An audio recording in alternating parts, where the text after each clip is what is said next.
abun nar hum fiha khalidun, tapi poinnya nak sebut tentang sayyi'ah dengan khati'ah.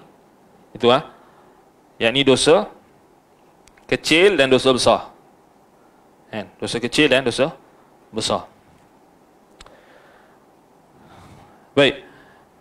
Qauluhu la tusyriku bi syai'a. Engkau tidak mempersekutukan aku dengan sesuatu pun. Jumlah la tusyriku fi mawdi'in nasab 'ala al-hali min at-ta', ay laqitani fi halin la tusyriku bi syai'a. So dia maksudnya di sini kalimat la tusyriku, yakni jumlah ini, engkau tidak mempersekutukan aku dengan sesuatu apa pun, pada kedudukan nasab sebagai hal, yakni keadaan. Daripada huruf ta, yakni maknanya pada lafaz laqitani, yakni engkau menemuiku dalam keadaan tidak mempersekutukanku dengan sesuatu apa pun. Itu maksudnya. Laqitani la tusyriku bi syai'a. Sebenarnya kita menemui Tuhan dalam keadaan kita tidak mempersekutukan Allah Ta'ala dengan sesuatu apa pun.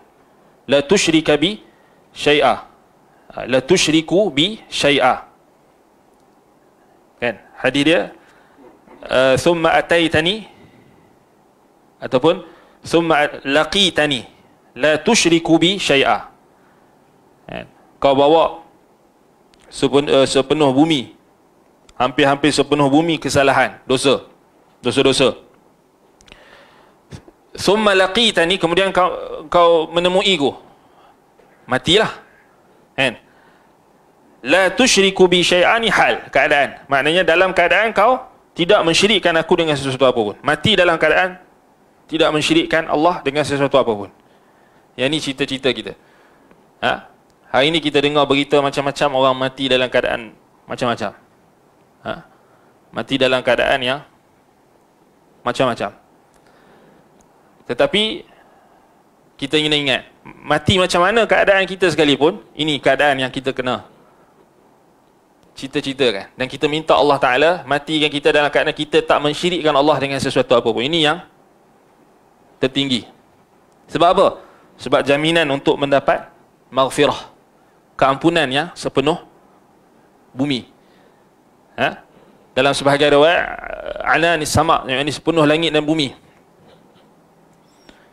Maknanya keadaan kita mati tu, matilah macam mana sekalipun, tak penting. Yang penting kita mati dalam keadaan tak mensyirikkan Allah dengan sesuatu apa pun. Yang penting kita mati dalam keadaan tauhid. Itu. Berkecai ke mayat kita, apa lagi dalam keadaan wal'iyadzubillah, kita minta lindung daripada keadaan-keadaan yang boleh, apa kita kata, menimbulkan fitnah kepada diri kita dan keluarga kita. Tetapi yang paling penting ini, la ataituka ataupun laqitani thumma laqitani la tusyriku bi syai'a la ataituka bi qurabiha maghfirah. Maknanya mati dalam keadaan tidak mensyirikkan Allah dengan sesuatu apapun. Yang inilah kita kata keadaan yang terbaik sekali. Ini mati dalam keadaan tauhid. Mati dalam keadaan tauhid. Keadaan yang kita kata apa? Macam mana sekali kita mati, yang paling penting mati dalam keadaan tidak mensyirikkan Allah dengan sesuatu apapun. Tak kira apa keadaan. Kita kata yang selain itu, yang melibatkan fizikal kita, yang melibatkan keadaan, kematian itu, mengejut ke tak mengejutkan, yang penting ni, yang penting mati dalam keadaan tidak mempersekutukan Allah dengan sesuatu apapun. Baik. Qauluhu syai'an, baik, perkataan Nabi SAW syai'an nakirah fi siyaqin nafi tufidul umum, ay la syirkan asghar wala akbar. Ini penting. Syai'an bermaksud sesuatu apa pun, bentuknya nakirah, umum, fi siyaqi nafi, fi siyaqin nafi tufidul umum.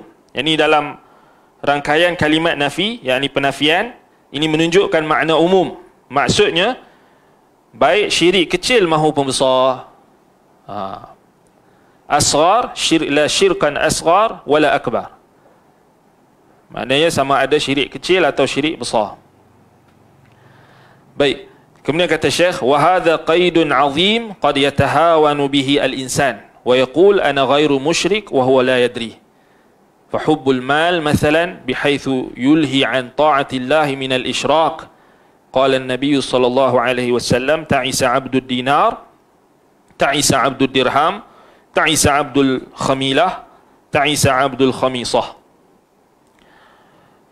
Baik, kata Syekh Al-Uthaymin rahimahullah di sini, syarat yang ikatan, qaid, syarat yang diletakkan dalam hadis ni, Nabi kata thumma laqitani la tusyriku bi syai'an, yang ini syarat untuk kita dapat keampunan penuh daripada Allah Subhanahu wa taala, sepenuh bumi, keampunan daripada Allah Subhanahu wa taala ni, dia ada syarat dia. Syarat dia di sini kata Syekh, syarat yang sangat besar, sangat agung, azim, besar syarat ni. Tetapi qad yatahawanu bihil insan, kadang-kadang sebahagian daripada orang ataupun ramai di kalangan manusia yang meremehkan syarat ini dengan mereka mengatakan wa yaqul, dia mengatakan ana ghairu musyrikin wa huwa la yadri, dia kata aku tak syirik, aku tak buat syirik, aku bukan orang musyrik, wa huwa la yadri, sedangkan dia tidak sedar. Ni kita takut ni.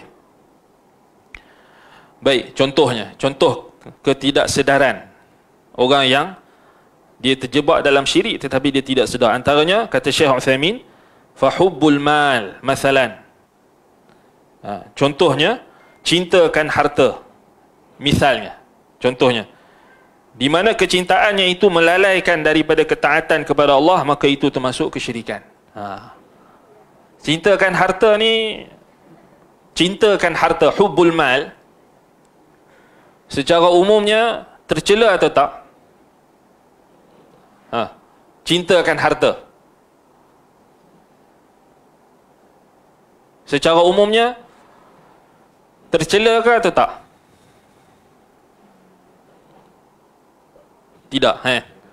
Zuyina lin-nasi hubbus syahawat minan nisa wal banin wal qanatir wal muqantarati minadh dhahabi wal fiddah.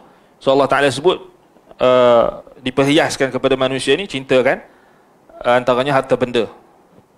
So maknanya asalnya kecintaan pada harta benda itu secara umumnya tidak dicela, tetapi kecintaan yang membawa kepada kelalaian daripada ketaatan kepada Allah, kecintaan terhadap harta benda yang membawa kepada maksiat, membawa kepada kelalaian daripada mentaati perintah Allah, itu adalah tercela, bahkan boleh jadi masuk dalam kategori syirik, kan? Boleh jadi masuk dalam kategori syirik, yang ini syirik dalam ketaatan. Baik, jadi apa dalil Syekh bawakan? Syekh bawakan dalil hadis Al-Bukhari yang Nabi SAW bersabda, ta'isa abdu dinar, celakalah hamba dinar. Ta'isa abdu dirham, celakalah hamba dirham. Ta'isa abdul khamilah, celakalah hamba pakai apa dia, hamba al-khamilah ni maknanya sejenis pakaian ataupun selimut ataupun sejenis pakaian. Ta'isa abdul khamisah, celakalah hamba pakaian, hingga akhir hadis. So Nabi SAW menyebutkan orang yang fikirannya hanya tertumpu kepada harta benda sebagai hamba harta benda. Wal'iyadzubillah. Tengok. So itu dalilnya, maknanya Nabi fasamman Nabi SAW man kana hadha hamhu sammaha abdan lah. So, maknanya kalau kita punya obsesi itu kepada harta benda sehingga menjauhkan kita daripada ketaatan kepada Allah, maka kita boleh jadi hamba kepada sesuatu itu, harta benda, pakaian, harta benda lah, semua kereta, kan, rumah, apa lagi, pakaian, kan, apa sahaja yang melibatkan, yang ada nilai, yang ada nilai. Yang mana kalau kecintaan itu melalaikan daripada ketaatan kepada Allah, itu dia punya qaid dia. Macam mana seorang tu boleh jadi hamba harta kalau harta benda itu tidak membawa dia kepada mentaati Allah. hamba harta benda maknanya hamba dinar, hamba dirham, hamba ringgit, hamba dolar, kan? Termasuklah hamba pakaian. Apabila harta benda itu melalaikan dia, menjauhkan dia daripada mentaati perintah Allah Subhanahu wa taala. Wallahul musta'an. Tapi sebaliknya, kalau harta bendanya itu membawa dia kepada mentaati perintah Allah, menjuruskan dia kepada melazimi perintah Allah Subhanahu wa taala, maka harta benda itu adalah wasilah yang membantu dia untuk sampai kepada perintah Allah atau sampai kepada keredaan Allah Subhanahu wa taala. Baik. Contoh macam orang yang Allah Ta'ala bagi dia harta benda, dia habiskan harta benda dia itu dalam perkara yang maksiat, kan? Perkara yang udwan, penentangan terhadap perintah Allah, al-ithmu, dosa. Contoh macam orang yang menghabiskan harta benda yang dia ada itu, dia menggunakan pada perkara yang maksiat. Banyaklah sekarang ni, kan, maknanya dia even berapa ringgit, 10 ringgit yang dia laburkan pada perkara yang haram, perkara yang menentang perintah Allah, perkara yang maksiat, kan, tetap dihitung dan dihisap, dan akan kita kata akan dihisap oleh Allah Subhanahu wa taala perkara itu sebagai termasuk dalam perkara yang menentang perintah Allah Subhanahu wa taala. Wa ta'awanu 'alal birri wat taqwa wa la ta'awanu 'alal itsmi wal 'udwan. Kan? Bertolong-tolonglah kamu dalam kebajikan dan juga ketakwaan. Wa la ta'awanu 'alal itsmi wal 'udwan, dan janganlah kamu saling tolong-menolong dalam dosa dan juga permusuhan. Kan? Wallahul musta'an.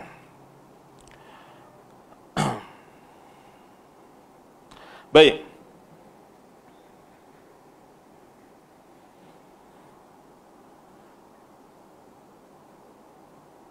Kemudian qauluhu la ataituka biqurabiha maghfirah. Baik, perkataan Nabi SAW ataupun hadis, firman Allah Ta'ala maknanya merujuk pada hadis Qudsi, sungguh aku akan mendatangimu dengan keampunan yang hampir sepenuh bumi pula. Biqurabiha maghfiratan, maksudnya kebaikan tauhid sangatlah besar. Ai anna hasanat at-tauhid azimatun, sangat besar tauhid. Tukaffiru al-khataya al-kabirah idza laqiya Allah wa huwa la yushriku bihi syai'a. Wal maghfirah sitru adh-dhanb wa tajawazu anhu. Maknanya di sinilah poin, syahid kita kata kaitan munasabah antara munasabah yang zahir, yang jelas, keterkaitan antara hadis ini dengan bab, menunjukkan kelebihan tauhid, fadlu tauhid, wa ma yukaffiru min adh-dhunub. Maksudnya kebaikan tauhid sangatlah besar, mampu menggugurkan kesalahan-kesalahan, dosa besar ketika seseorang bertemu Allah dalam keadaan kondisi tidak mempersekutukannya dengan sesuatu apa pun. Jadi maghfirah adalah penutupan dan pengampunan dosa-dosa. Al-maghfirah ni maknanya sitru dzamb wa tajawazu anhu. Daripada mighfar, dalam bahasa Arab, daripada orang Arab sebut mighfar, maknanya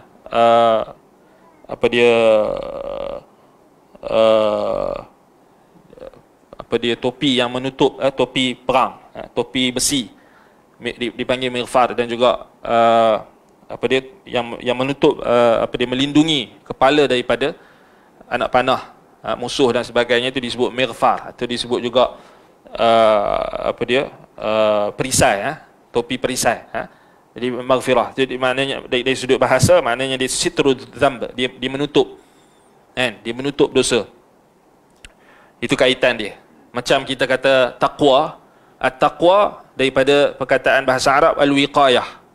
Al-wiqayah maknanya pelindung, kan? Al-wiqayah pelindung, maknanya kita bertakwa kepada Allah ni, kita jadikan amalan kita, ketaatan kita, dan kita menjauhi larangan-larangan Allah, dan kita melazimi perintah-perintah Allah tu sebagai pelindung antara kita dengan api neraka, kan? Itu maksud dari sudut bahasa Arab dia punya keterkaitan tu. Maghfirah ni maknanya menutup, sama juga dia menutup dosa. Allah Ta'ala menutup dosa-dosa kita, dan mengampuni dosa-dosa. Baik. Munasabatul hadis li tarjamah. Ni maknanya habis dah lah dalil-dalil yang kita bincangkan. Jadi ini kesimpulan lah. Kaitan hadis ini dengan tarjamah. Maknanya tarjamah ni bab, judul bab. Baik. Anna fi hadzal hadis fadlu tauhid wa annahu sababun li takfiri dhunub fahuwa mutabiqun li qawlihi fi tarjamah wa ma yukaffiru minadh dhunub. Baik, hadis ini menunjukkan keutamaan tauhid, dan tauhid menjadi sebab dosa-dosa digugurkan, sehingga hadis ini sesuai dengan perkataan penulis dalam judul bab, dan dosa-dosa yang dihapuskan oleh tauhid. Wa ma yukaffiru minadh dhunub qawluhu fihi masail. Baik. Kemudian dalam bab ini terdapat beberapa masail, yang permasalahan ataupun ada faedah ataupun masail, masalah. Yang pertama, al-ula si'atu fadlillah. Ni kesimpulan lah. Kesimpulan daripada bab ni. So kita dah sampai kesimpulan daripada bab ni. Summarize dia, ringkasan, kita boleh juga kata intipati dia. Kesimpulan daripada bab yang kita bincangkan. Bab yang kedua ni bab fadlul tauhid wa ma yukaffiru minadh dhunub. Bab tauhid, kelebihan tauhid dan dosa yang dapat digugurkan oleh tauhid, ataupun dosa-dosa yang dihapuskan oleh tauhid. Baik. Pertama, al-ula si'atu fadlillah, luasnya kurniaan Allah. Liqaulihi adkhalahu Allahul jannata ala ma kana minal amal. Yang ni berkait dengan semua dalil-dalil yang dibawa. So maknanya kita nak tahu kat mana dalil tu, ataupun potongan hadis tu, kita kena flashback balik. Kita kena tengok balik yang belakang tu. Baik. Jadi berdasarkan sabda Nabi SAW, so sabda Nabi SAW, hadis tu ada dalam bab kita. So kita dah bincangkan sebelum ni. Maknanya Allah Ta'ala sebut, Nabi SAW sebut, adkhalahu Allahul jannata ala ma kana min amal. Allah akan memasukkannya ke dalam syurga meski apa pun amalannya. Ini kelebihan tauhid. Nampak? Maknanya, dan menunjukkan keluasan fadlullah, keluasan kurniaan Allah tu. Kurniaan Allah ni sangat luas. Baik. Seluas langit dan bumi, seluas syurga. Seluas syurga. Adkhalahu Allahul jannata ala ma kana min amal, seluas langit dan bumi.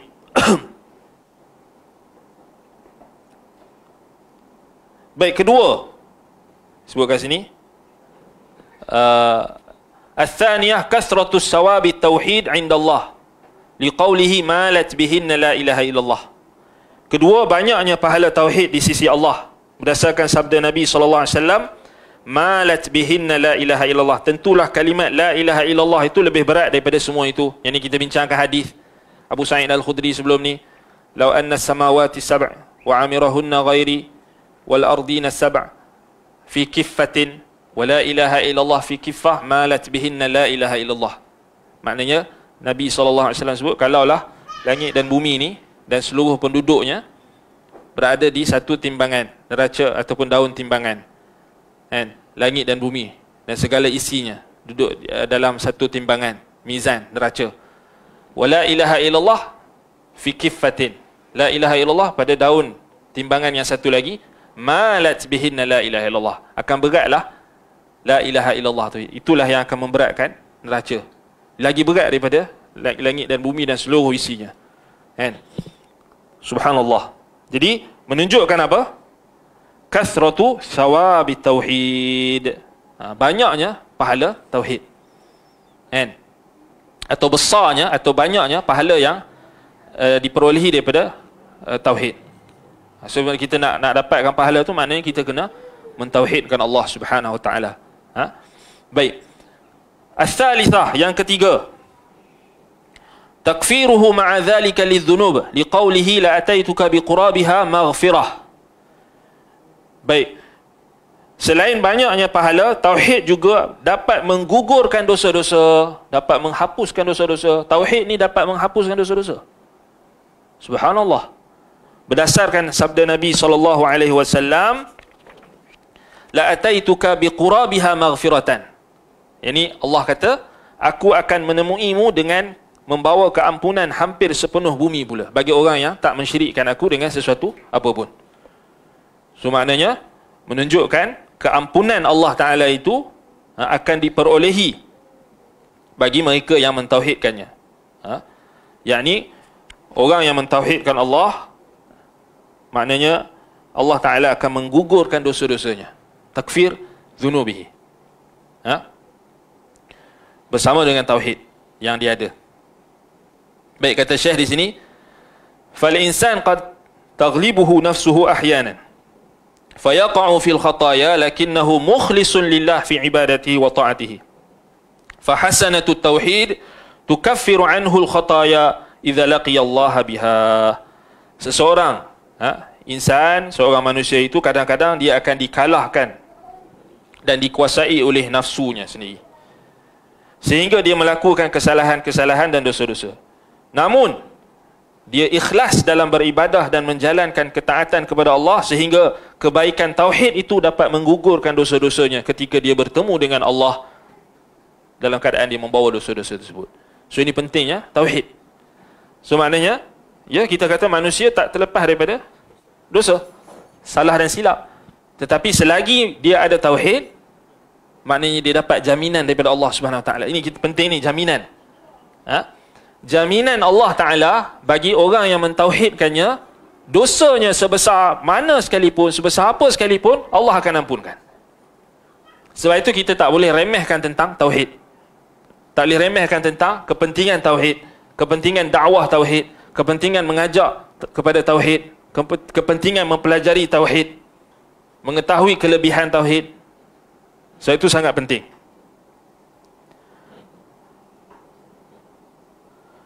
Beza, maknanya kalau kita tengok orang yang berdakwah, diajak kepada fadilat amal. Kita beramal, tuan-tuan dan puan, kita beramal, tapi dia tak sedar amalan dia tu bercampur dengan syirik. Kan? Ataupun dia tak tahu tentang makna dan hakikat kalimah tauhid. Contohnya tafsiran kalimah tauhid itu ditafsirkan dengan tafsiran yang menyeleweng. Jadi apa gunanya kalau dia beramal dengan amalan yang banyak tetapi tauhidnya tidak betul? Bahkan amalan dia itu hanya sia-sia, tak dapat apa-apa. Kan? Allah Ta'ala jadikan seperti debu-debu yang berterbangan. Faja'alnahu haba'an mansura. Hanya debu-debu berterbangan kalau tak ada tauhid.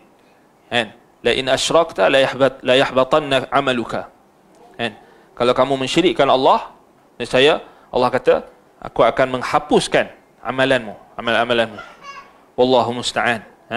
Jadi kita itu pentingnya dakwah tauhid. Sebab itu sebahagian ulama sebutkan, dakwah yang tak memberi fokus kepada dakwah tauhid, dakwah itu gagal.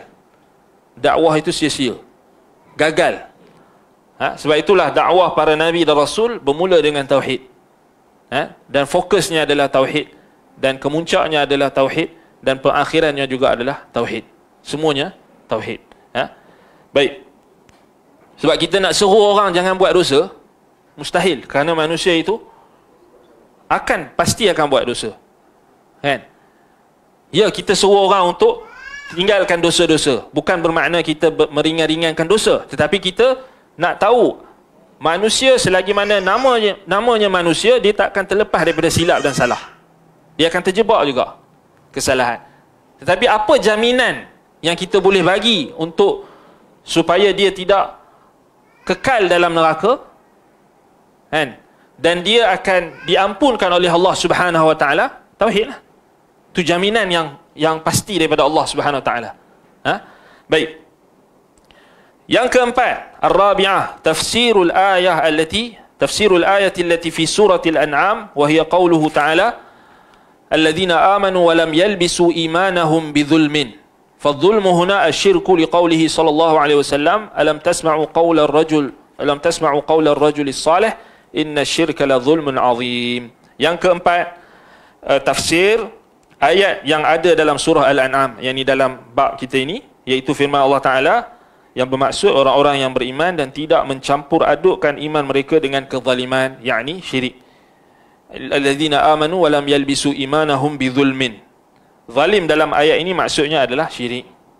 Berdasarkan sabda Nabi SAW, apakah kalian tidak pernah mendengar perkataan seorang lelaki yang saleh, yakni Luqman, sesungguhnya mensyirikkan Allah adalah benar-benar kezaliman yang besar. Inna syirka la zulmun azim. So ini sahabat tanyakan, ayyuna lam, siapakah di kalangan kita yang tak pernah menzalimi diri sendiri? Jadi berat kepada para sahabat. Kemudian Nabi SAW membenarkan, memperbetulkan salah faham yang berlaku dalam kalangan sahabat tentang ayat tersebut. Makna kezaliman di situ adalah syirik, bukan kezaliman yang di bawah syirik ataupun kezaliman terhadap diri sendiri.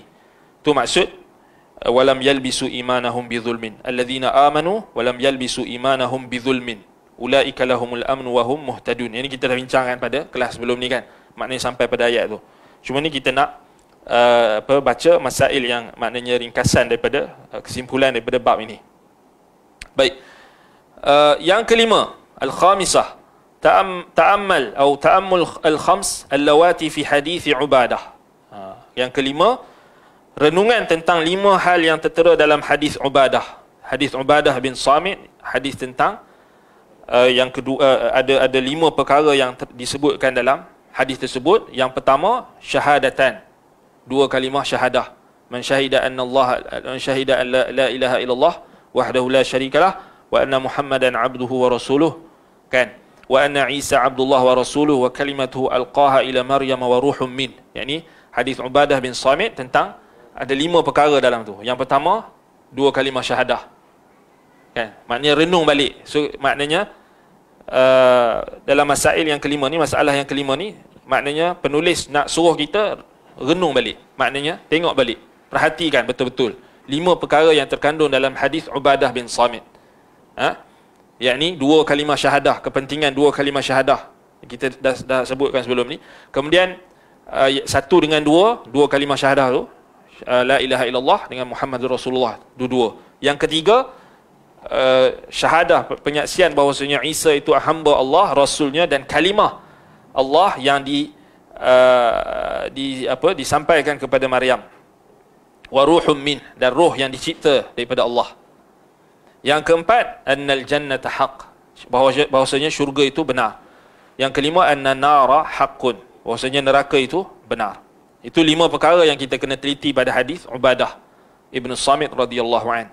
Itu masalah yang kelima. Yang keenam, as-sadisah,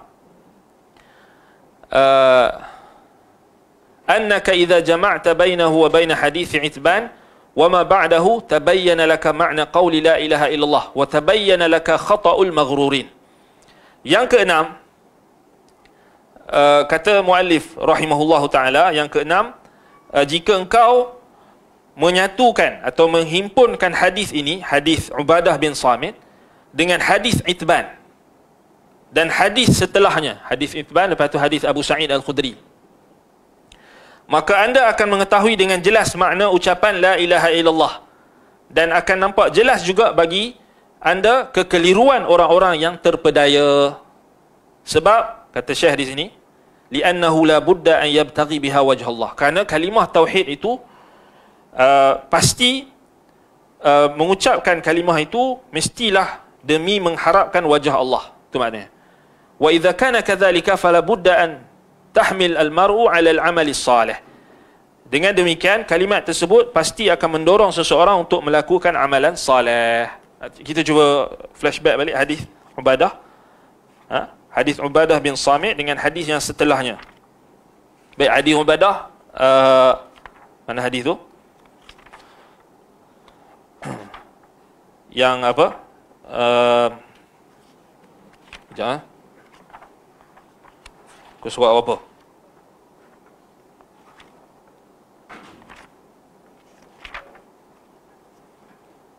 Tanda muka surat 77 kan?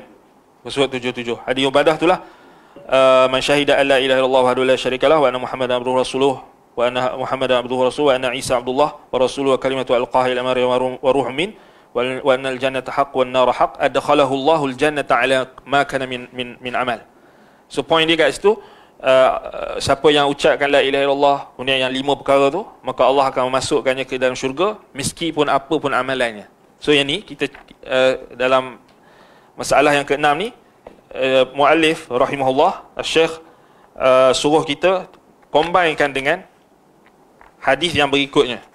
Hadis Ubadah dengan hadis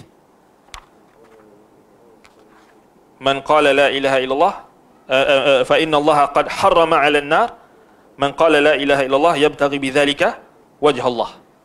Betul tak? Macam mana kita nak combine tu? Maknanya tengok yang penghujung hadis Ubadah tu, Allah akan masukkan ke dalam syurga meskipun apa amalannya. Betul tak? Okey, combinekan dengan hadis yang setelahnya, hadis Itban.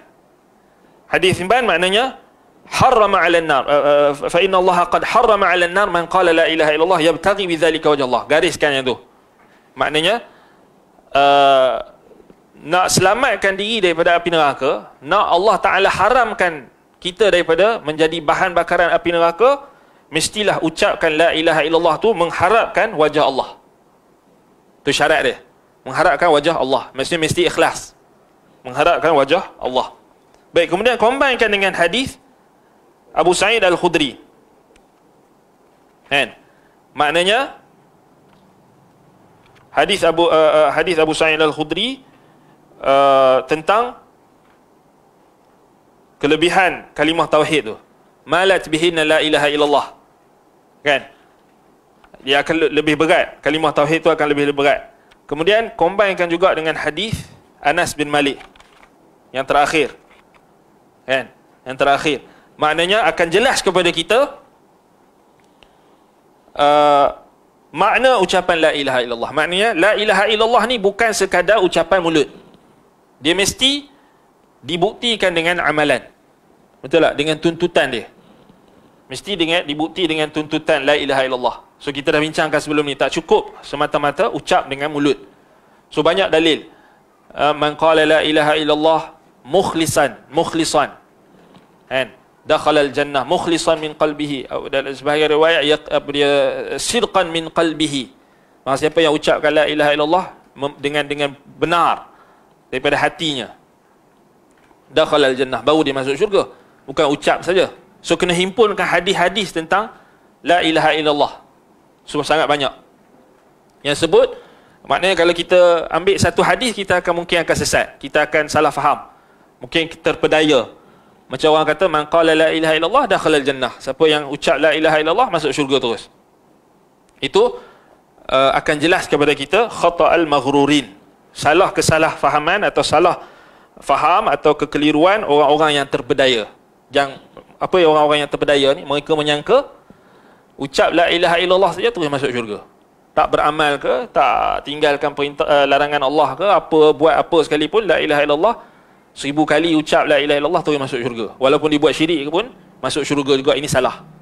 Nampak? Itu yang kebanyakan golongan-golongan sesat, golongan batiniyah, golongan ajaran sesat, aliran-aliran sesat, mereka macam itulah. Buatlah apa pun, tak kira lah, syirik ke, kan, maksiat ke, dosa besar ke, lantak biar. Yang penting dia kata hati la ilaha illallah, kan.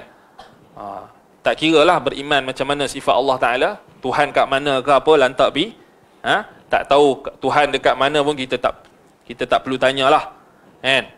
Tak kenal sifat-sifat Allah pun tak apa, tak ada masalah. Yang penting kita yakin la ilaha illallah dalam hati, kan. Maknanya ucap saja masuk syurga. Ini ajaran-ajaran sesat banyak yang kita kata mereka termasuk dalam orang-orang yang maghrurin, terpedaya. Sebab mereka tak faham maksud la ilaha illallah tu. Dengan tafsir la ilaha illallah tu pun dah tak betul, kan.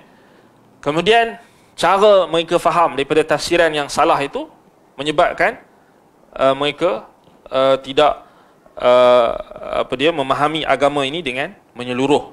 Sebab itu buatlah apa pun sekalipun, tak kira, yang penting asalkan niat baik, kan. Asalkan benda tu bagus, benda tu baik, tak apalah, asalkan benda tu baik. Jadi sebab itu tak ada istilah kita kata syirik pada mereka, tak ada istilah bid'ah. Semuanya baik saja, baik belaka kalau kita niat baik. Wallahul musta'an. Baik. Dan kita bincangkan juga macam golongan Murji'ah kan. Golongan Murji'ah maknanya buatlah apa pun, dosa macam mana sekalipun, macam mana sekalipun Allah akan ampunkan. Jangan risau. Kan? Dia kata jangan risau. Jadi itu salah. Itu salah. Baik. Jadi himpunkan juga pada hadis yang terakhir itu menunjukkan kita tak boleh juga memutuskan harapan bagi orang-orang yang buat dosa. Sebab itu ahli tauhid kita, ahli sunnati wal jamaah kita pertengahan antara dua kutub ekstrim. Kutub yang ekstrim maknanya yang pertama dalam kalangan mereka yang mengkafirkan pelaku dosa besar, buat dosa sikit terus kafir, buat dosa besar ataupun dosa-dosa kecil terus jatuh kafir. Itu pun tak benar. Satu lagi kelompok buatlah dosa macam mana sekalipun tetap iman, tetap beriman, tak berkurang iman. Ini Murji'ah. So ahli sunnah dia pertengahan antara dua kelompok tadi. Kita tak mudah mengkafirkan pelaku dosa besar, kita juga tak mudah mendakwa pelaku dosa itu imannya sempurna, imannya tidak berkurang, sempurna. Dan itu kita kata irja', Murji'ah dengan Khawarij. So ahli sunnah dia pertengahan.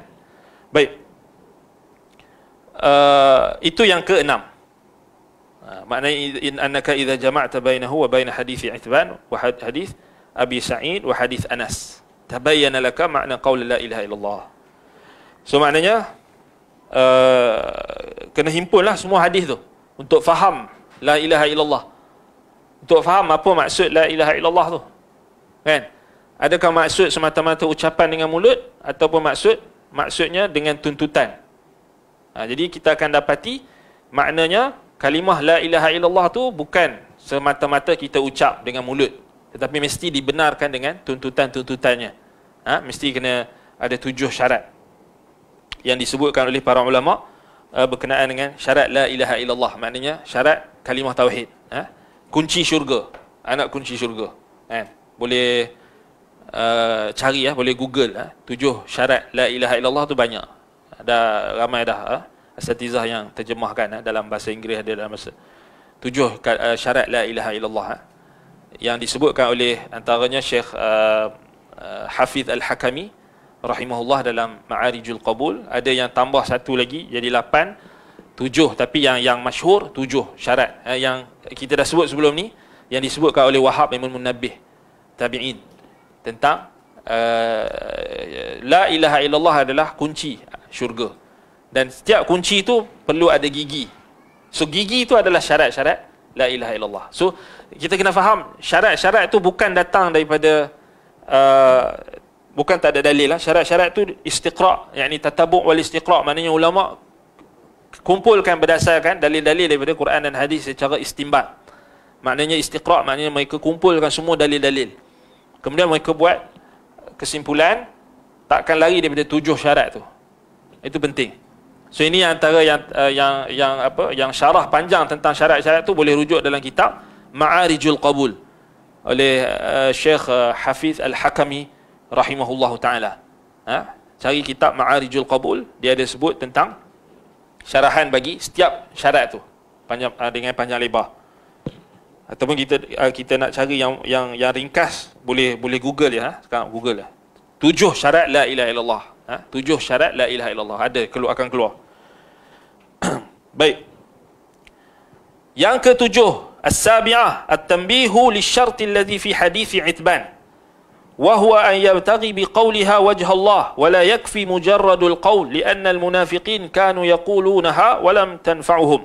Yang ke-7, masalah yang ke-7, tanbih, yakni perhatian berkait dengan syarat yang disebutkan dalam hadis Itban, iaitu mengucapkan kalimah tauhid demi mencari wajah Allah dan bukan sekadar mengucapkan sahaja dengan mulut.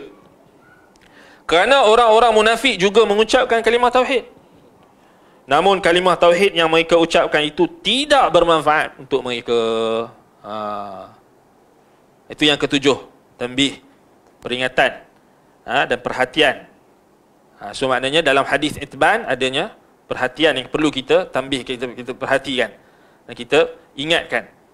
Kerana orang munafik pun sebut la ilaha illallah, tetapi la ilaha illallah mereka itu tidak bermanfaat untuk mereka. Sebab mereka hanya mengucap dengan mulut, tidak diyakini. Tidak maknanya tidak balik pada tidak cukup syarat-syarat 7 tu. Itu maksud dia. Kan? Munafik, orang-orang munafik. Wal iyadu billah, an-nifaq. Na'udzubillahi minan nifaq. Moga Allah Taala lindungi kita daripada kemunafikan. Baik.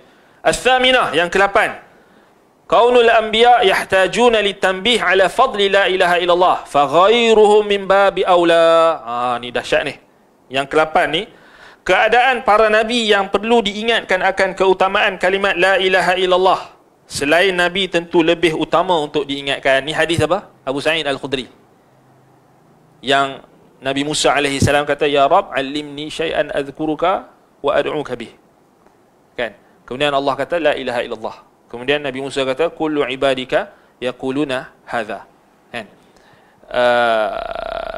Allah kata la ilaha illallah. Kan? Nabi Musa minta Allah ajarkan satu kalimat yang dia boleh berdoa dan boleh berzikir dengannya. Kan? Dan kita dah sebut sebelum ni dalil yang menunjukkan la ilaha illallah ni zikir. Hadis Nabi SAW, afdalul zikri la ilaha illallah. Zikir yang paling utama adalah la ilaha illallah. La ilaha illallah. Dan dalilnya hadis Abu Sa'id itu juga. La ilaha illallah sebagai doa, dalilnya hadis tentang zikir ataupun doa yang terbaik diungkapkan ketika hari Arafah. La ilaha illallah wahdahu la syarikalah lahul mulku wa lahul hamdu wa huwa ala kulli syai'in qadir. Itu doa yang terbaik diucapkan pada hari Arafah. So Nabi SAW sebut tu doa dengan kalimah la ilaha illallah. Kan? Tak ada dalam tu lafaz Allahumma, ya Allah, tak ada, tapi la ilaha illallah. Maknanya dia doa. Zikir dan doa. So dia maknanya la ilaha illallah tu boleh jadi zikir dan boleh jadi doa. Kan? Sama juga zikir pagi dengan petang yang kita baca. La ilaha illallah wahdahu la syarikalah lahul mulku wa lahul hamdu wa huwa ala kulli syai'in qadir. Sama ada kita baca 100 kali atau 10 kali. Minimum 10 kali atau 100 kali. Nampak? Yang kita amalkan zikir pagi dengan petang. Jadi dia boleh jadi zikir dan dia boleh jadi doa. Kan? Yang tak boleh jadi dua-dua bila tak baca. Bila tak amalkan. Tak zikir, tak doa. Kan? Baik. Jadi Nabi Musa AS minta Allah Ta'ala ajar zikir yang special. Kemudian Allah Ta'ala kata la ilaha illallah. Nabi Musa kata kullu ibadika yaquluna hadha. Semua hamba-hambamu ucap kalimah ni. So Nabi Musa nak yang lebih special. Tapi Allah kata apa? Ya Musa, law anna samawati yang Allah Ta'ala dalam hadis qudsi itu disebutkan, wahai Musa, kalaulah langit dan bumi, apa dia 7 petala langit ini, maknanya wa amirahunna, dan penghuninya sakinuhunna, penghuninya itu berada di satu timbangan, dan la ilaha illallah ni berada di satu neraca ataupun daun timbangan, maka malat bihinna la ilaha illallah, akan berat lagi la ilaha illallah. Nampak? Maknanya ini maksud dia. Maksud masail yang ke-8 ni maknanya para nabi perlu diingatkan akan keutamaan tauhid. Nabi-nabi pun Allah Taala ingatkan tentang keutamaan tauhid. Maka selain daripada nabi tentu utama, fa ghairuhum min babi aula. Selain daripada nabi sudah tentulah lebih utama untuk diingatkan. Kita lah. Kita bukan nabi. Kalau Nabi Musa AS pun Allah Ta'ala ingatkan, maknanya kita ni yang bukan nabi ni lagilah kena ingat hari-hari. Apa lagi dalil yang menunjukkan nabi-nabi ni diingatkan Allah tentang tauhid? Apa dia? Dalam Quran ada. Dalam surah Az-Zumar ayat 65. Surah Az-Zumar ayat 65. So Allah Ta'ala sebutkan tentang kalau kita tengok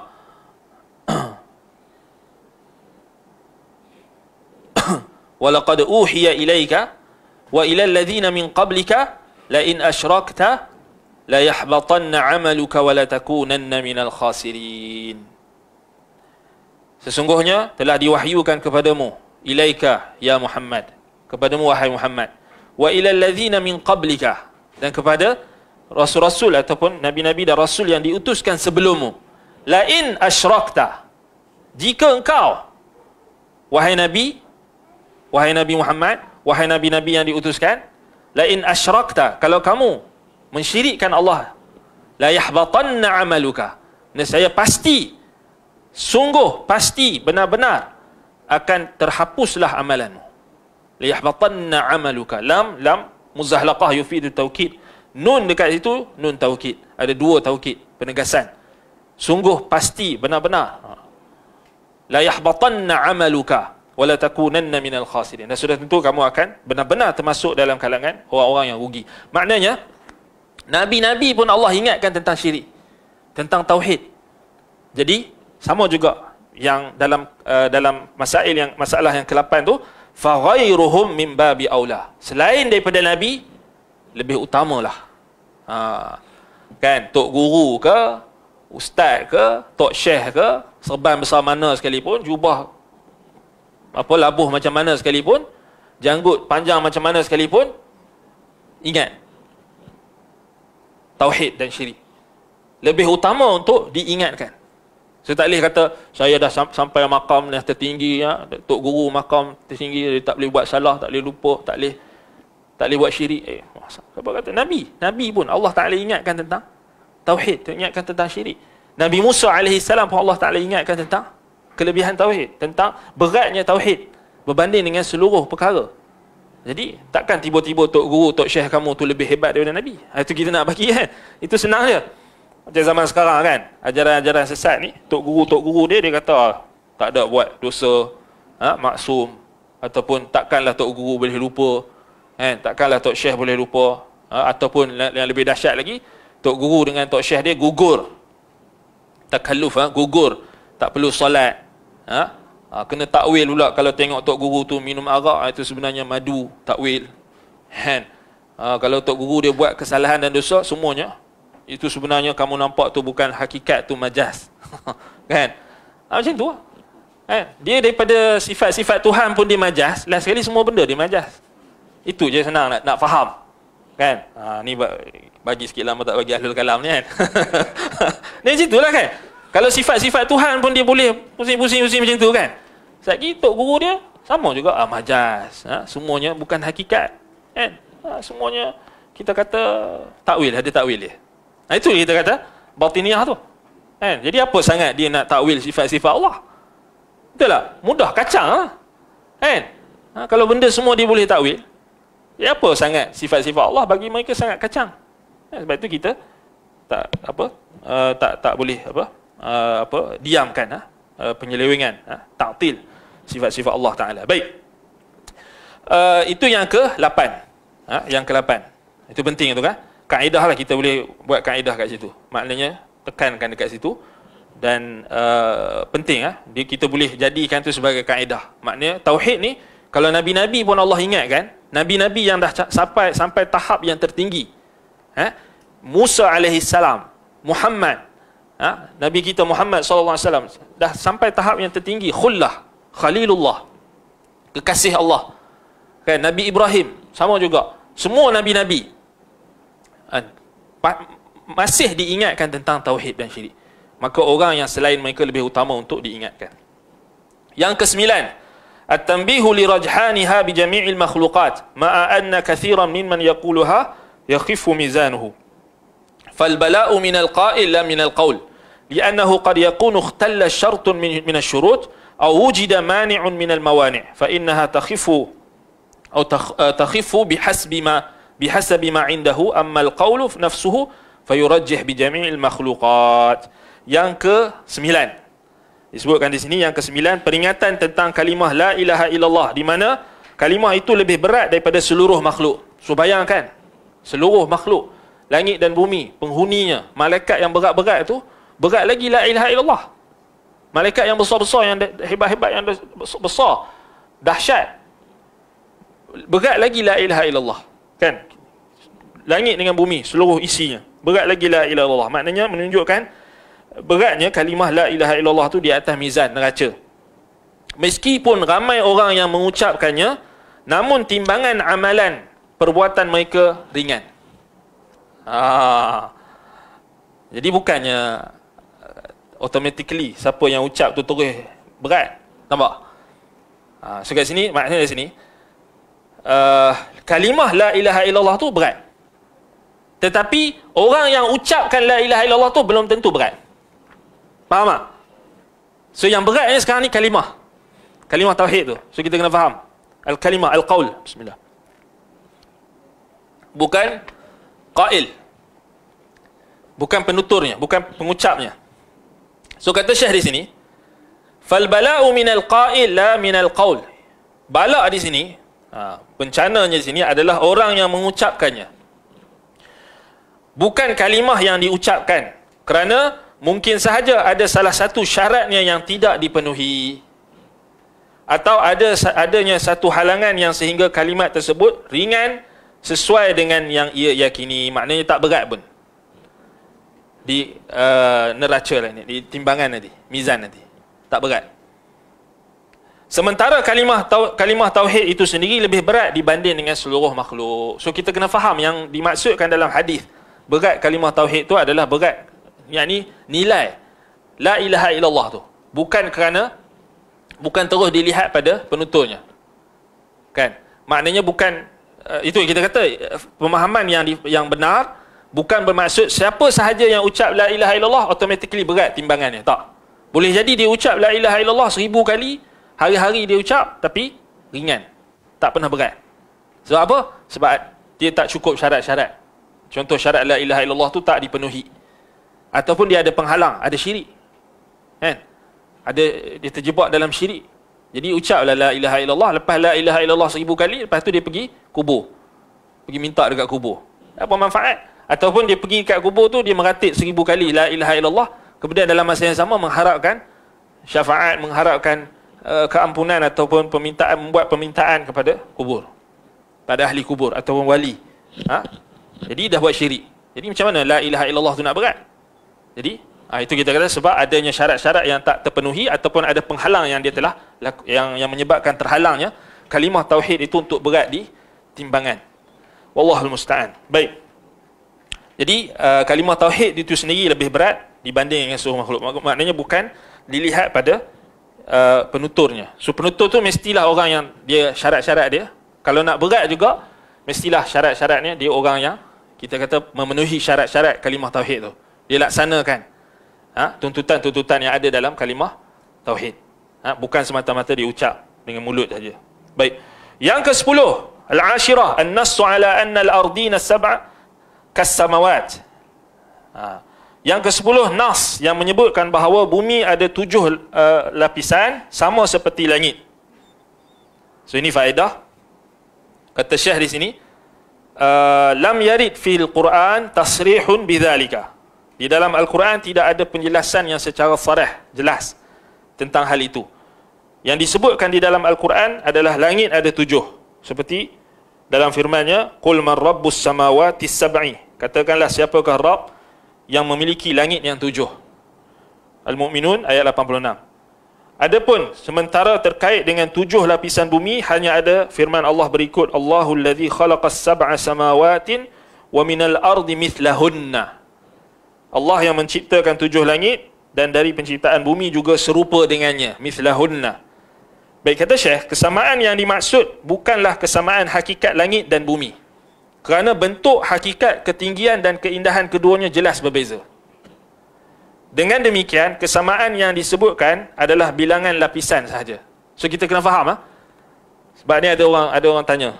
Dia kata, kalau 7 petala langit tu, maknanya jaraknya besar, dan ada makhluk-makhluk Allah yang mulia, malaikat, bagaimana pula dengan 7 petala atau 7 lapisan bumi? So kita tak boleh kiaskan 7 lapisan bumi itu dengan lapisan langit. Tak, sudah tentu tak sama. Keadaan dia tak sama. So adalah salah bila orang dia cuba nak faham ayat ni dalam surah At-Talaq ayat 12 tu, dia kiaskan langit dengan bumi ni sama. Dia kata 7 petala langit ni mesti sama dengan 7 petala dia lapis bumi. Tak semesti sama. Nampak? Ni Syekh Al-Utsaimin rahimahullah tambih. Tak semestinya sama. Maknanya dari sudut kebesaran, Dari sudut kemuliaan, dari sudut saiz, dari sudut tak semestinya sama. Tetapi yang sama hanyalah apa? Mithlahunna, kata Syekh, yang zahirnya di sini iaitu lapisan saja. So dia ada 7 juga. Kan? Jadi kita tak boleh samakan. Setengah orang dia buat lukisan. Dia buat pun garis 7. Bumi pun 7. Tak betul lah. Maknanya bukan macam itulah, bukan kita kiaskan 7 lapisan petala langit dengan 7 lapisan bumi. Bukan semudah itu. Kan? Yang kita sebutkan sebelum ni, langit dan bumi, dia Syekhul Islam Ibn Taymiyah rahimahullah sebutkan dalam Risalah Al-Arshiyah, maknanya langit bumi ni, maknanya yang zahirnya langit dengan bumi ni semuanya bulat. Bukan bumi saja, termasuk langit. Kan? Dan kalau kita baca dalil, banyak dalil. Cuma kita nak faham macam mana ulama istinbat. Baik, antara satu yang anda ingat, wa idzas sama'u kushitat. Allah Ta'ala sebut wa idzas sama'u kushitat. Dan apabila langit dicabut. Kata ulama tafsir, kushitat maknanya dikeluarkan daripada dikeluarkan langit itu, maknanya dicabut seperti dicabut, dilapah kulit binatang. Ukushitat. Maknanya langit ni dia meliputi, maknanya dia lapisan. Sebab Allah kata ukushitat. Kan, itu adalah salah satu tafsir. Dan banyak lagi lah, kalau kita nak bahas bab ni memang banyak dalil yang dibahaskan oleh ulama dari sudut istinbat. Maknanya langit dengan bumi ni semuanya, maknanya kita kata bukan bumi saja bulat, kan? Dan langit itu sendiri, langit satu lapisan, maknanya sampailah ke 7 dia makin berkembang. Dan semua tu di sisi Allah, kata para sahabat, adalah seperti biji sawi di atas tangan kamu. Langit dengan bumi tu maknanya kecil lah, kan? Maknanya kecil. Baik. Jadi kita tak boleh nak kiaskan bumi, petala bumi tu macam mana, kan? Maknanya adakah sama dengan langit? Sudah tentu tak seluas langit. Tapi dia ada hakikat dia yang Allah Ta'ala cipta, yang Allah Ta'ala sahaja lebih tahu. Maknanya kita berhenti setakat tu. Baik, kata Syekh di sini, sedangkan sunnah dengan jelas menyebutkan 7 lapis bumi, seperti disebutkan dalam sabda Nabi SAW. So dalam Quran tak ada sebut yang jelas sarahah menunjukkan langit bumi itu juga 7, melainkan dalam surah At-Talaq ayat 12 tadi. Itu saja. Kan? Sedangkan sunnah jelas menyebutkan 7 lapis bumi, antaranya hadis Nabi SAW, man iqtata'a shibran minal ardi zulman tawaqahu Allahu yawmal qiyamah min 7 ardin. Barang siapa merampas sejengkal tanah secara zalim, maka 7 lapis bumi Allah akan kalungkan kepadanya pada hari kiamat kelak. Subhanallah, kita tak tahu nak bayang macam mana. Kan? Maknanya dahsyat azab. Gigi gerham ahli neraka sebesar bukit Uhud. Gigi gerham. Kita tak boleh nak bayang macam mana. Kan? Dahsyat. Di padang mahsyar nanti, semua makhluk yang Allah Ta'ala akan bangkitkan, Allah akan bangkitkan dengan jasad mereka dengan yang asal. Kecuali orang-orang yang sombong dan takabur, mutakabbirin, al-jabbarin, orang yang sombong dan takabur di atas muka bumi, Allah akan bangkitkan mereka sebesar semut di padang mahsyar. Semut. Maknanya yang orang-orang lain semua akan pijak dia, ataupun dia kecil lah, maknanya semut, sebesar semut. Kan? Itu sahih. Maknanya apa? Orang yang mutakabbirun, jabbarun, orang yang sombong, takabur, dia akan di padang mahsyar nanti dia akan sebesar semut je. Boleh kita nak bayang? Tak boleh nak bayang. Tapi nak bagi tahu Allah SWT, innallaha ala kulli syai'in qadir. Kan? Contoh banyak. So maknanya apa yang berlaku di akhirat itu kita tak boleh nak kiaskan dengan apa yang di dunia, sebab dia benda ghaib. So kita terhenti pada nas. Baik. Jadi kita tak boleh nak bayangkan orang yang buat zalim, merampas tanah orang sejengkal saja. So Allah Ta'ala kan tawaqahu Allahu yawmal qiyamah min 7 ardin. So Allah akan kalungkan kepadanya dengan 7 lapisan bumi tu pada hari kiamat kelak. Macam mana? Wallahu ta'ala alam. Dahsyat. Baik, ulama berbeza pendapat berkait sabda Nabi SAW 7 bumi. Bagaimana bumi memiliki 7 lapis? Salah satu pendapat mengatakan bahawa maksudnya adalah 7 benua. Pendapat ini tidak tepat kerana berseberangan dengan sabda Nabi SAW, 7 lapis bumi Allah kalungkan kepadanya pada hari kiamat. So Nabi SAW sebut min sab'i ardin, kan? Min sab'i ardin tawaqahu Allah yawmal qiyamah min sab'i ardin. Maknanya 7 lapis bumi Allah akan kalungkan kepadanya pada hari kiamat kelak. Pendapat lain mengatakan bahawa maksudnya adalah gugusan matahari. Namun menurut zahir nas hadis, maksudnya adalah 7 lapis bumi. Seperti halnya 7 lapisan langit. Kita hanya bisa atau boleh mengatakan seperti yang disebutkan di dalam Al-Quran dan As-Sunnah tentang 7 bumi ini kerana kita tidak mengetahui hakikatnya. So maknanya dia sama, lapisan tu macam kita kata Allah Ta'ala sifatkan lapisan langit, tetapi hakikat dia tak sama. Macam mana kaifiat dia? Wallahu ta'ala alam. Kita berhenti. So kita wajib beriman. Benda gaib ni kita wajib beriman dan tawakuf, berhenti pada nas. So kita tak boleh kata mungkin macam ni, mungkin macam ni, tak perlukan dalil. Terhenti, itu maksud tawakuf. Tawakuf maknanya tauqifi, antaranya maknanya kita berhenti pada nas. Kita tak boleh mandai-mandai lah, sebab dia bukannya benda yang boleh kita ijtihad, kan? Kecuali kalau kita pernah tengok. Masalahnya kita tak pernah tengok semua, kan? Dan kita bukan Nabi pun. Baik. Itu yang ke-10. Yang ke-11, tengok cantik last sekali yang ke-10 tu Syekh kata apa dia?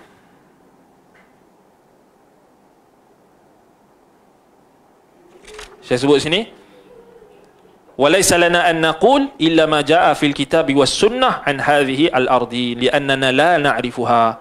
So kita tak mengatakan tentang masalah ni melainkan apa yang disebut dalam Al-Quran dan sunnah, kan? Dan kita, kerana kita tak mengetahui hakikatnya. Macam tu jugalah sifat-sifat Allah Ta'ala, kaifiat dia, hakikat dia semua, kita berhenti. Simple lah. So jadi orang beriman, bukan jadi orang yang mu'anid, orang yang nak ingkar, orang yang nak melawan, orang yang tak puas hati, orang yang sombong, kan? Dah datang kebenaran tak mau beriman, nak dia melawan lagi nas, melawan lagi apa yang Allah Ta'ala dah bagi tahu, tak puas hati, tak rasa cukup, wal'iyadzubillah. Baik, yang ke-11. Yang ke-11, al-hadiyatu asyarah anna lahunna ummaran ay samawat wa amiruhunna al-malaikah. Maknanya langit yang 7 itu ada penghuninya. Penghuninya adalah para malaikat. Kalau orang tanya 7 lapis bumi ada penghuni tak? Wallahu ta'ala alam. Tak disebut kan? Berhenti tawakuf. Tak disebut. Yang disebut langit. Wa amirahunna maknanya yang memakmurkan langit. Tapi bumi tak ada nas, tak ada sebut. Kan? Berapa lapis bumi tak ada. Kan? Allahul musta'an. Yang ke-12, menetapkan sifat-sifat Allah Ta'ala. Al-thaniyata asyrah, itsbatus sifati khilafan lil asy'ariyah. Menetapkan sifat-sifat Allah menyelisihi seperti pernyataan Asy'ariyah. Salah satu naskhah menyebutkan, ini naskhah kitab tauhid, yakni mukhalifan li mu'attilah, yakni menyelisihi golongan, atau khilafan lil mu'attilah, menyelisihi golongan mu'attilah yang menolak sifat-sifat Allah. Kata Syekh Utsaimin, ini lebih baik kerana lebih bersifat umum. Kalau kita kata tidak seperti mu'attilah, itu lebih baik kata Syekh, sebab dia termasuk semua ahli ta'til, termasuk Asy'ariyah, lebih umum, kan? Baik. Merangkumi Asy'ariyah, Mu'tazilah, Jahmiyah dan lainnya. Hadis ini menetapkan adanya wajah Allah. So dalam hadis yang kita bincangkan tadi sebelum ni, ada menetapkan sifat wajah Allah berdasarkan sabda Nabi demi mencari wajah Allah, dan menetapkan kalam Allah berdasarkan sabda Nabi SAW dan kalimatnya yang dia sampaikan. Wa kalimatuhu alqaha ila Maryam. Kemana kalimat Allah, kalam Allah. Juga menetapkan perkataan berdasarkan sabda Nabi SAW, qul la ilaha illallah. Ini menetapkan maknanya adanya perkataan Allah, kan? La ilaha illallah. Baik, yang ke-13, jika anda sudah mengetahui hadis Anas, maka anda mengetahui bahawa sabda Nabi SAW dalam hadis Itban, fa inna Allah qad harrama 'alan nari man qala la ilaha illallah yabtaghi bidzalika wajha Allah. Kerana sesungguhnya Allah mengharamkan bagi neraka orang yang mengucap la ilaha illallah demi mencari wajah Allah. Bahawa meninggalkan syirik itu bukan sekadar ucapan lisan semata-mata. Kerana orang yang mengucapkan kalimah tauhid demi mencari Allah tentu tidak melakukan syirik. Itu yang ke-13. Yang ke-14, renungan mengapa Isa dan Muhammad sebagai hamba dan Rasulullah disebut secara bersamaan. So tengok renungan ni. Jadi kita kena fikir, tadabbur, ta'ammul. Yang ke-14 tu, maknanya kenapa Allah Ta'ala, Nabi SAW sebut sekali Nabi Muhammad dengan Nabi Isa. Sebab isyarat nak bagi tahu dekat kita, ada di kalangan umat Muhammad ni juga akan syubhat yang dihadapi oleh golongan Nasrani yang menuhankan Isa, juga akan ada di kalangan umat Muhammad yang akan menuhankan Nabi Muhammad. Dah ada tak? Dah ada. Kan? Jadi dah ada.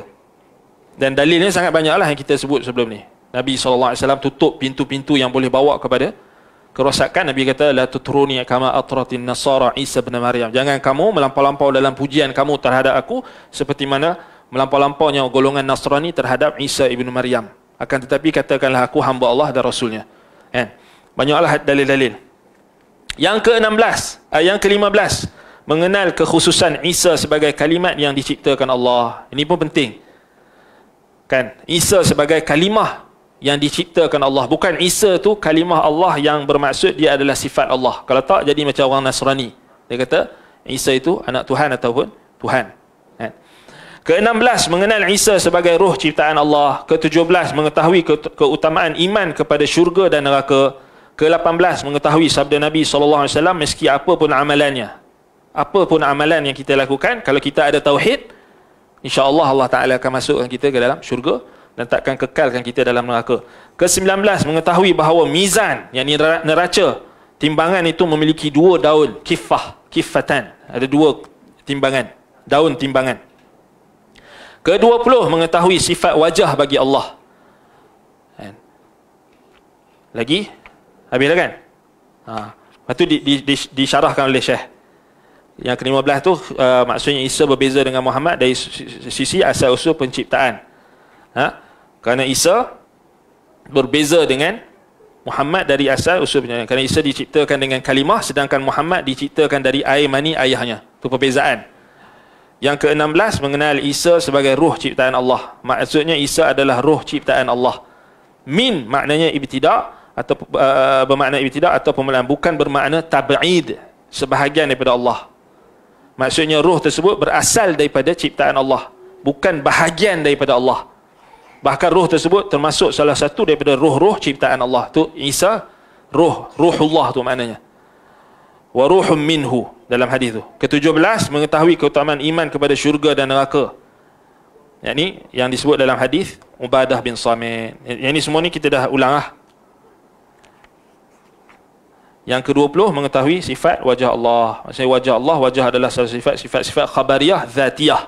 Yang maknanya menurut kita adalah salah satu bahagian tubuh. Kerana di antara sifat-sifat Allah ada yang bermakna murni dan ada juga yang maknanya bagi kita berarti bahagian tubuh. Namun, kita tidak mengatakan bahagian tubuh untuk Allah kerana kita menghindari kata-kata bahagian anggota tubuh bagi Allah Ta'ala. Maknanya, tengok Syekh jelaskan. Yang ke-20 itu penting. Kita tak kata Allah Ta'ala itu kita isbatkan Allah ada anggota badan, ab'ad wa ajza'. Kita tak kata macam golongan Mu'attilah ataupun golongan yang Mujassimah ataupun Musyabbihah, ataupun golongan Mu'attilah yang tuduh kepada kita. Kita tak kata macam apa yang mereka kata. Kita tak kata Allah Ta'ala itu beranggota, berjisim ataupun berbahagian-bahagian. Tidak. Kita hanya kata Allah Ta'ala ada wajah. Wajah Allah tak sama macam makhluk. Tapi golongan yang ahli ta'til, mereka akan ilzamkan kita, mereka akan tuduh kita, kita kata Allah tu beranggota dan sebagainya. Tapi kita tak kata macam tu. Kan? Kita tak kata macam tu. Ada sebahagian golongan mereka cuba nak lagakan kenyataan ana dengan Ustaz Abu Mubarak dulu kan. Dia kata, tengok ni, Ustaz Abu Mubarak kata, kita tak kata macam ni. Ahlul kalam yang kata macam ni. Yang Allah Ta'ala ada fizikal. Kan? Lepas tu dia ambil perkataan Ana rasa status Ana tak tahu tahun bila, lama dah.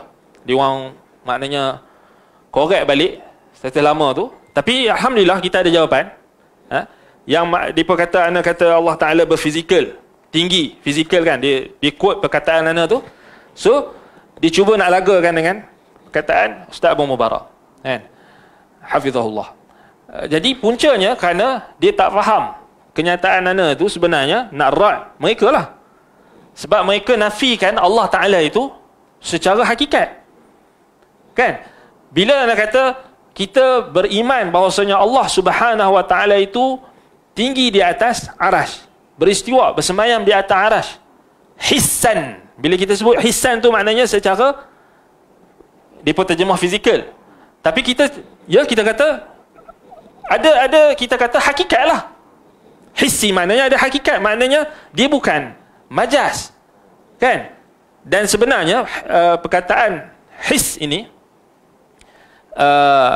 Imam Ad-Darimi rahimahullah sebut dalam kitabnya untuk bantah golongan Jahmiyah yang mereka nafikan hakikat sifat Allah.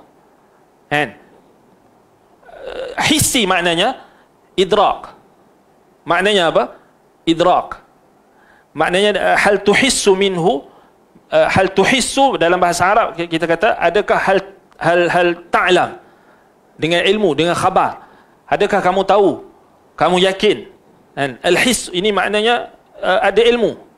Maknanya kamu tahu tak sesuatu tu dengan capaian salah satu daripada panca indera. So bila kita kata bila kita sebutkan tentang Allah Ta'ala itu tinggi di atas arash, kan? Kemudian kita tinggi di atas seluruh makhluknya, bersemayam di atas arash, kan? Bila anda sebut hissan, maknanya anda nak rad mereka yang kata majaz, mereka yang kata bukan hakikat. Kan? Dalilnya Nabi SAW sebutkan dekat para sahabat, innakum satarawna rabbakum kama tarawna al-qamara lailatal badri la tudammuna fi ru'yatih. Kalian akan melihat Tuhan kalian sebagaimana kalian melihat bulan purnama. Kan? Dan kalian tidak akan bersusah payah untuk melihatnya. La tudammuna fi ru'yatih. Maknanya ru'yah, isbat ru'yatullah. Maknanya ahli sunnah isbatkan daripada hadis tersebut, orang-orang beriman akan melihat Allah di dalam syurga kelak. Wujuhun yawma idzin nadhirah ila rabbiha nadhirah. Kan? Jadi innakum satarawna rabbakum, maknanya orang beriman akan di akhirat nanti dia akan melihat Allah. Bila dia melihat Allah Subhanahu Wa Ta'ala, maknanya akan tercapai tak melalui idrak. Idrak maknanya capaian panca indera. Akan tercapai tak? Akan capai. Kan? Mereka akan tengok dengan mata dia orang. Tetapi bukan di dunia. Maknanya, faham tak? Maknanya his itu maknanya idrak. Jadi, sebab apa ulama ahli sunnah macam Imam Ad-Darimi, dia ilzamkan Jahmiyah dengan idrak. Sebab tu, bila kita buka kitab Ad-Darimi, Naqd ala Bishr al-Marisi, Ar-Raddu ala al-Jahmiyah, dia perbahasan dia kita kata qawi, kuat, digunakan dalil daripada Quran dan Sunnah. Maknanya nak ilzamkan mereka bahawasanya yang akan dilihat di akhirat kelak, dalam syurga kelak, betul-betul Allah Ta'ala. Maknanya kita dapat capai dengan mata kita yang di dunia ni kita tak dapat capai. Idrak, capaian. La tudrikuhul absar wa huwa yudrikul absar. Di dunia kita tak dapat capai. Tapi di akhirat kita akan dapat tengok. Idrak. Kan? Itu yang Nabi SAW sebutkan pada sahabat. Maknanya Nabi bukan kata kamu takkan tengok Allah Ta'ala di akhirat kelak, kamu takkan dapat capai, kamu takkan tak, Nabi kita akan tengok. Jadi di akhirat Kan? Sebab itu, dia apa kaitan ru'yah, melihat Allah dengan sifat ketinggian? Sebenarnya kaitan dia sangat jelas. Sebab Allah Ta'ala tinggi di atas makhluknya. Sebab itu Nabi SAW umpamakan ru'yah tu, melihat tu, Nabi tak umpama melihat pokok ke, atau melihat tanah ke, melihat bumi ke, atau melihat benda-benda lain. Nabi umpamakan dengan melihat al-qamar, bulan purnama. Maknanya dia tinggi, kan? Maknanya dia berkedudukan tinggi di atas manusia yang melihatnya, kan? Jadi itu maksud dia. Nabi bukan nak samakan Allah dengan bulan. Nabi nak samakan ru'yah tu, melihat. Nampak? Melihat. Itu dia orang tak faham. Dia tak faham. Kemudian kita kata itu. Sebenarnya kita dah jawab pun, tapi kita jawab sekali lagi pasal ada orang masih lagi duk kongsi dekat anak. Dia kata depa ni kata macam ni kita jawab secara ringkas lah, kan. Wallahu taala a'lam bisawab. Jadi sebenarnya kita malas nak layan. Dia orang tak ada hujah pun. Dia orang tak ada, dia orang hanya bawa syubhat, keraguan, kan. Yang tak ada apa pun. Maknanya buang masa, kan. Buang masa. Baik. Jadi kita kata sampai yang ke-20 tu, itu Syekh sebutkan, maknanya kita tak mengatakan Allah Ta'ala itu ada anggota, kan. Kita tak katakan Allah Subhanahu Wa Ta'ala itu dikata Syekh ni sifatun min sifatil khabariyah dzatiyah allati musammaha bin nisbati lana ab'adun wa ajza. Dari sudut kita, dari sudut makhluk, kita kata wajah tu anggota dah, anggota. Tapi dari sudut Allah Ta'ala kita tak boleh kata anggota. Betul tak? Sebab apa? Hakikat dia tak sama. Laisa kamitslihi syai' wa huwas samiul basir. So kita tak sebut. Sebab Quran dan sunnah pun tak sebut benda tu. Itu asalnya. Itu asalnya. Kan? Lianna min sifatillahi ta'ala huwa ma'na mahdun. Kerana daripada sifat-sifat Allah Ta'ala itu dia makna yang murni. Wa minhu ma musammahu bin nisbati lana ab'ad wa ajza. Antaranya makna yang dinamakan pada nisbah kita, maknanya pada pandangan kita dia ada anggota atau bahagian. Pada pandangan kita, pada pengetahuan kita yang terbatas ni. Wala naqulu bin nisbati lillahi ta'ala ab'ad. Tetapi kita takkan cakap dari sudut Allah Ta'ala itu, nisbah pada Allah Ta'ala, kita takkan kata Allah itu ada anggota ab'ad. Li'annana natahasya kalimat at-tab'id fi janibillahi ta'ala. Kerana kita tak mungkin kita akan tergamak untuk nak kata Allah Ta'ala itu ada bahagian-bahagian seperti makhluk yang kita nak katakan pada Allah SWT, tak. So ini maknanya sebahagian orang mungkin dia akan ambil perkataan Syekh Utsaimin ni, dia akan kata Syekh Utsaimin samakan dengan anggota, tapi dia tak faham konteks. So Syekh Utsaimin sebenarnya nak bantah, kan, nak bagi tahu kita tak sebut pun. Maknanya memang kita tak sebut pun. Kita tak kata Allah tu ada anggota macam kita, kan, ajza wa ab'ad, tak. Sebab Allah Ta'ala tak sebut. Allah Ta'ala sebut dia ada wajah. So berimanlah. Wajah Allah Subhanahu Wa Ta'ala beriman sebagaimana yang kama yaliqu bi jalalihi, sebagaimana yang layak dengan keagungannya, dengan kesempurnaannya, dengan kemuliaannya. So kita berhenti dekat situ. Sama juga tangan. Dia orang akan ilzamkan kita, kamu kata ada tangan tu berjisim, beranggota, begini. Tak. Kami tak kata macam tu. Kami kata seperti mana yang Allah Ta'ala sifatkan. Dia ada tangan yang layak bagi keagungannya, yang dia sebut dalam Quran. Kama wasafahu fi kitabihi wa kama wasafa rasuluhu sallallahu alaihi wasallam fi sunnatihi. Sebagaimana yang Allah sifatkan dan sebagaimana Rasul sifatkan dalam Quran dan sunnah. So kita tak sebut perkataan-perkataan yang muhtamal, lafaz-lafaz yang muhtamal. Kan? Kalau ada kita jumpa ulama-ulama sebut lafaz-lafaz muhtamal tu, kita kena faham tujuan mereka bukan untuk takrir akidah, tapi tujuan mereka untuk bantah dalam certain keadaan. Macam contoh bila anda sebut hissi tu, bukan anda nak takrir, maknanya kita kata fizikal, memang kita nak isbat fizikal. Macam yang dia orang faham, tak. Hissi maknanya kita sebut dengan penggunaan bahasa Arab, maknanya idrak, maknanya capaian, dapat dicapai di akhirat. His, kan? Sebab his ni panca indera, yang dicapai dengan panca indera. Antaranya penglihatan, antaranya melihat Allah Subhanahu Wa Taala di akhirat kelak. Sebab itu kalau orang yang dia tak faham tujuan Jahmiyah nak tolak sifat tu, dia akan keliru. Kan? Dia akan keliru dengan kenyataan itu. Dia kata, Apa fizikal, apa fizikal? Kan? Jadi ada juga orang yang salah faham, dia kata kenyataan tu tak disebut oleh ulama ahli sunnah. Dia kata hissi tu ni memang bid'ah, dia kata. Dia ustaz telah bawa perkataan bid'ah. Itu kita sabar dulu. Sabar dulu, kan? Kena faham apa konteks. Sebab tu bila ana rad tu ana kata ni konteks ana rad. Maqam rad. Bukan takrir. Kan? Itu kena faham. Kena faham maknanya bila kita berhadapan dengan golongan yang menentang ni, maknanya ada perincian-perincian yang kita gunakan untuk ilzam mereka.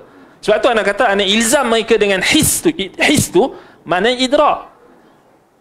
Capaian, maknanya kalau kamu kata Allah Ta'ala tak boleh dilihat di akhirat, maknanya kamu kufur.